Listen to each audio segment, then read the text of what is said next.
Bilimli ayol madrasadir, jamiyatni, xalqni tarbiya qiladi. Hayotdan olsang ta'lim bera olmaydi hech bir muallim. 3 ta hayotiy ustoz bor: och qorin, bo'sh cho'mchak, yaralangan qalb. Bularni ko'rmasdan turib hech muvaffaqiyatga erishib bo'lmaysiz, iloji yo'q. Chingizxon 15 yil qul bo'lib yurgan. Einstein, hamma olimlar juda qiyin mashaqqatli yo'llarni kesib o'tishgan. Masalan, Thomas Edison lampochkani ixtiro qilgan inson. Eshitganmisiz shuni onasi xat jo'natgan? Mana shu onasiga xat boradi. Thomas Edison xat olib boradi. Xat olib borganda Thomas Edisonning onasi o'qib beradi shu xat. Bolangiz juda layoqatli ekan. Maktabimiz ta'limi unga yetishmayapti. Endi uni boshqa maktabga o'tkazing. Thomas Edison omadlariga kelib yaxshi natijalarga erishgandan keyin o'sha xatning originali qo'lga tushib qoladi. O'sha xatda nima yozilganini bilasizmi? O'g'lingizni juda aqli kalta. Bizni maktabimizga to'g'ri kelmaydi.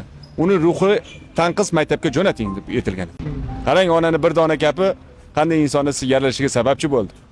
O'shaning uchun ilmli ayol madrasadir, jamiyatni, xalqni tarbiya qiladi deb ko'p gapiraman. Va erkaklar ham juda ko'p o'qishlariga majburlar.